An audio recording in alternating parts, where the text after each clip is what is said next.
Hello and welcome to CE3105 Mechanics of Fluid Laboratory here at Texas Tech University.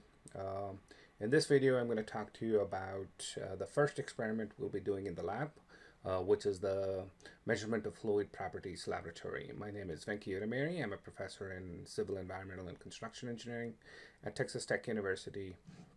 And my office is in room 203D in the Civil Engineering building, which is the Water Resources Suite.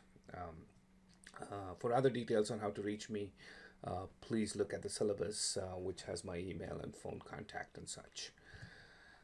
So we begin our laboratories by talking about water fluids, and you've already had your mechanics of fluids class, and in there you probably learned that fluids are substances that cannot resist shear stresses. So when we apply shear stress on a fluid, it will start flowing. So of course, the fact that the fluids move is a very important thing for civil engineering because we move water over fairly large distances, often like hundreds of miles or thousands of miles in some instances, as in California.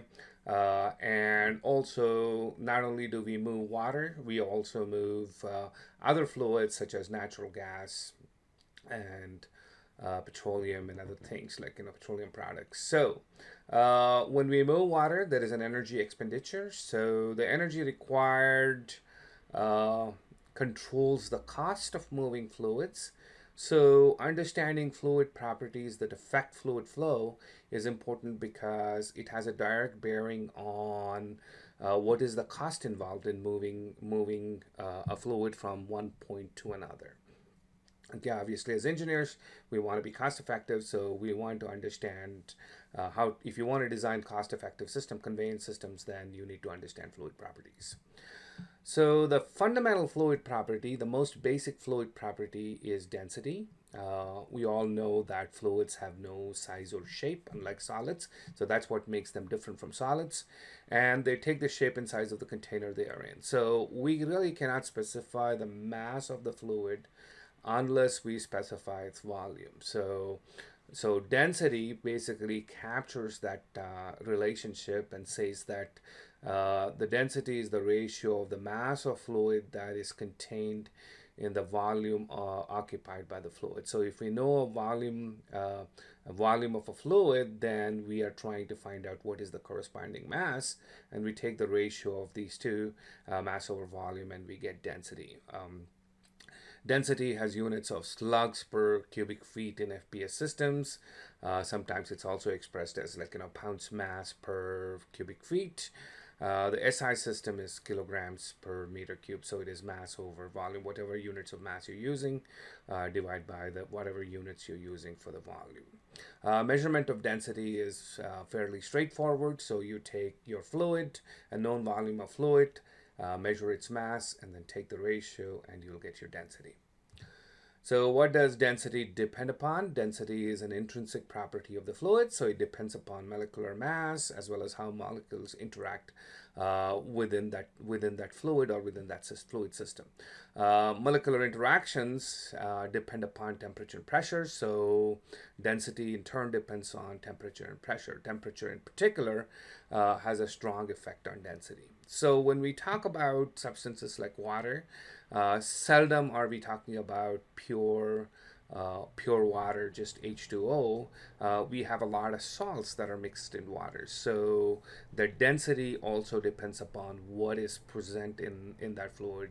And this becomes very critical when we talk about water because we are running out of freshwater resources, which means that we are starting to look more and more towards waters that have salts in them. So brackish waters are waters that have some amount of salts, and you can go all the way to saline water and brines, which contain a lot of salts in them. So seawater desalination and brackish groundwater desalination are becoming very common more and more as cities and communities start running out of their freshwater resources and starting to look at this poorer quality waters as a source of water supply.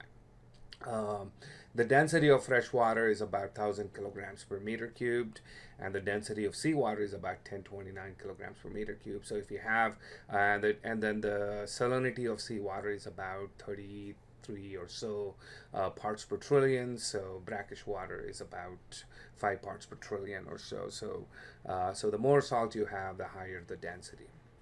Um, we can actually calculate the amount of dissolved salts in water, and this is one of the questions that you're required to answer as part of the lab. And essentially what it is that the density of salt water is made up of the mass of solids which are dissolved in water and the mass of water in which these solids are dissolved, divided by the volume of water. Note that the solids are dissolved, so they don't really add any volume to that water because they're dissolved in the water itself. So the density of solids I can separate out and write mass of solids over mass of water plus mass of water over volume of water.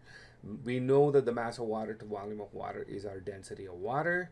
So after a little bit of algebra, if I, subtract density of water on both sides, I get density of solid minus density of water is mass of solids over mass of water. And finally, I can calculate the mass of solids is equal to the volume of water times the density of solids minus the density of water. Clearly, the more solids there are, this number becomes greater than this number. So this is a positive number, and you multiply that with the volume of water, you get the mass of solids, mass of dissolved solids. So such a calculation requires, as you can see, densities, and that tells us how much salt is in that water. And as a civil engineer, if you're designing water treatment plants, you would say, okay, this is how much salt is there, this is how much I have to remove, and then you talk about how, what do I do with the salt, and so on and so forth. So knowing density is very important for a variety of different calculations, because density essentially is the effect of gravity. So knowing density also tells us how easy it is to move, or what is the energy requirements for moving a fluid from one place to another. There are a few other density related parameters.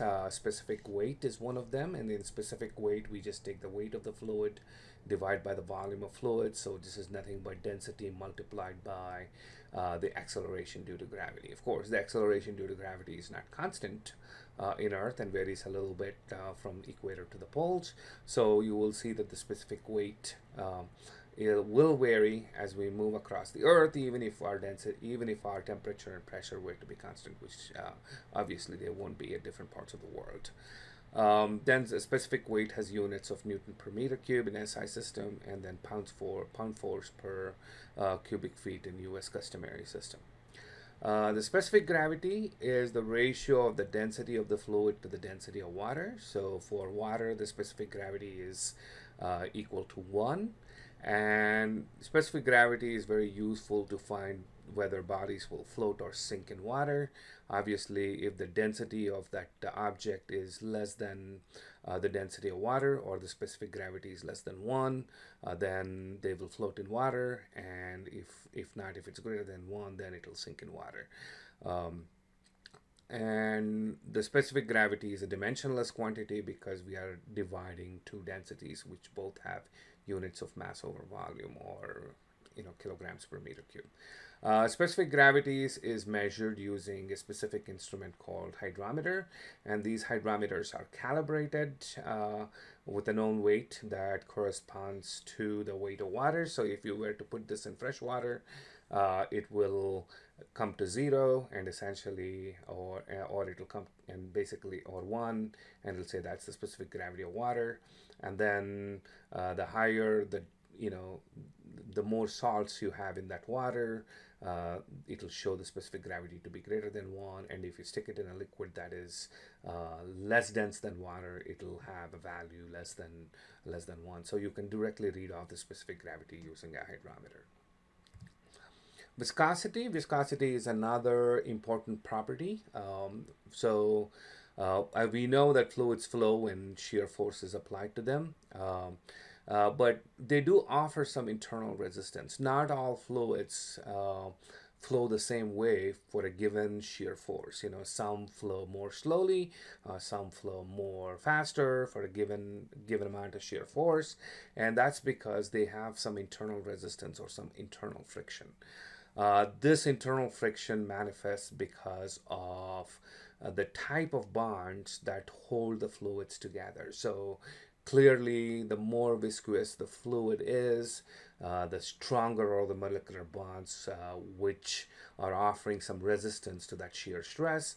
And the weaker the bonds, the more easy it is to move that fluid from when you apply shear stress.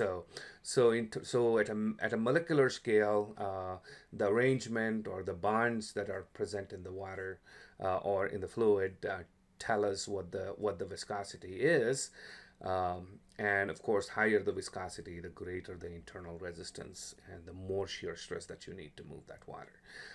From an engineering perspective, we use the Newton's law of viscosity, which states that the velocity to move a fluid is, the shear stress that's required to move the fluid is proportional to the gradient, velocity gradient. So we all know that if you have a boundary, if you have one plate here and another plate that is a boundary plate where I'm applying shear stress, right at this point, there is the no slip boundary condition, so there is no movement.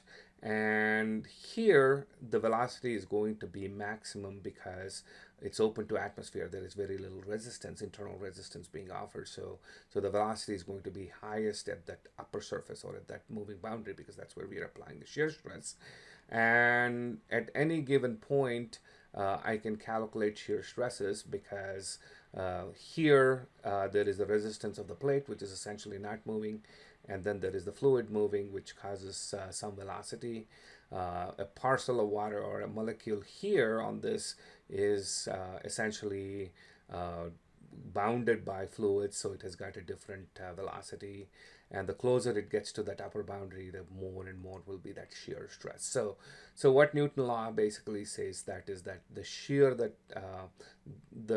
stress is proportional to the velocity gradient. The velocity gradient is simply calculated by subtracting two velocities by the distance over which that velocities, the points at which the velocities are being calculated.